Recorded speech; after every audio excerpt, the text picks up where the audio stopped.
ಇಷ್ಟು ಗಲೀಜ್ ಮೋರಿ ಒಳಗಡೆ ಕೈ ಹಾಕೊಂಡು ಏನು ಮಾಡ್ತಿದ್ದಾನೆ ಅಂತ ನೋಡ್ತಿದ್ದೀರಾ? ಪಾಪ ಈ ಗಿಳಿಮರಿ ಎಲ್ಲೋ ಏಟ್ ತಿಂದು ಚರಂಡಿಯಲ್ಲಿ ಬಿದ್ದಿತ್ತು. ನಾನು ಅದನ್ನ ನೋಡಿ ಆಚೆ ತೆಗೆದೆ. ಬೇಕು ಅಂತ ಬಂದದಲ್ಲ, ದಾರಿ ತಪ್ಪಿ ಬಂದದ್ದು, ಹೋಗ್ಲಿಕ್ಕೆ ಮನಸ್ಸುಂಟು. ಹಸಿವಾಗಿರ್ಬೋದು ಅಂತ ಒಂದು ಟೊಮೊಟೊ ಕೊಟ್ಟೆ. ಪಾಪ ಅದಕ್ಕೆ ತಿನ್ನೋ ಶಕ್ತಿ ಕೂಡ ಇರಲಿಲ್ಲ. ಚರಂಡಿಯಲ್ಲಿ ಬಿದ್ದು ತುಂಬಾ ಗಲೀಜಾಗಿತ್ತು. ಅದನ್ನೆಲ್ಲ ನೀಟಾಗಿ ಒರೆಸಿ ಕ್ಲೀನ್ ಮಾಡಿದೆ. ಪಾಪ ತುಂಬಾ ಹೊತ್ತು ಚರಂಡಿಯಲ್ಲಿ ಬಿದ್ದಿತ್ತು ಅಂತ ಅನ್ಸುತ್ತೆ. ನಡುತ್ತಾ ಇತ್ತು. ಅದಕ್ಕೆ ಒಂದು ಬಾಕ್ಸ್ ಅಲ್ಲಿ ಬಟ್ಟೆ ಹಾಕಿ ಸ್ವಲ್ಪ ಸುಧಾರಿಸ್ಕೊಳ್ಳಿ ಅಂತ ಮಲಗಿಸಿದ್ದೆ. ನೆಕ್ಸ್ಟ್ ಡೇ ಬೆಳಗ್ಗೆ ಬಂದು ನೋಡಿದ್ರೆ ಬಾಕ್ಸ್ ಅಲ್ಲಿ ಗಿಳಿಮರಿ ಇಲ್ಲ. ಎಸ್ಕೇಪ್. ಎಲ್ಲೋ ಇತ್ತು ಗಿಳಿಮರಿ ಅಂತ ಹುಡುಕಿದ್ರೆ ನೋಡಿ ಈ ಮೂಲೆಯಲ್ಲಿ ಬಂದು ಕೂತಿದೆ. 2ನೇ ಸಾರಿ ಇದನ್ನ ರೆಸ್ಕ್ಯೂ ಮಾಡ್ಬೇಕಾಯ್ತು. ಮುಚ್ಚಲ್ಲೇ ಬಾಯ್ಲಿ, ಎಷ್ಟು ಮಾತಾಡ್ತಿದೀಯಾ? ಹೊರಗಡೆ ತಂದು ನೋಡಿದಾಗ ನೆನ್ನೆಗಿಂತ ತುಂಬಾ ಆಕ್ಟಿವ್ ಆಗಿತ್ತು. ತುಂಬಾ ಚೆನ್ನಾಗಿ ಓಡಾಡ್ತಾ ಇತ್ತು.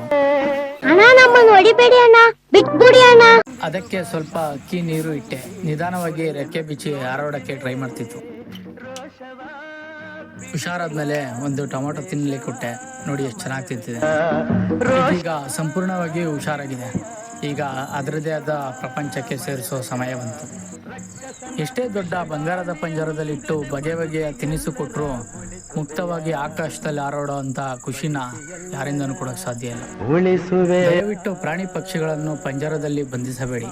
ಅವುಗಳನ್ನು ಸ್ವತಂತ್ರವಾಗಿ ಬದುಕಲು ಬಿಡಿ. ಈ ವಿಡಿಯೋ ಇಷ್ಟ ಆದರೆ ಶೇರ್ ಮಾಡಿ.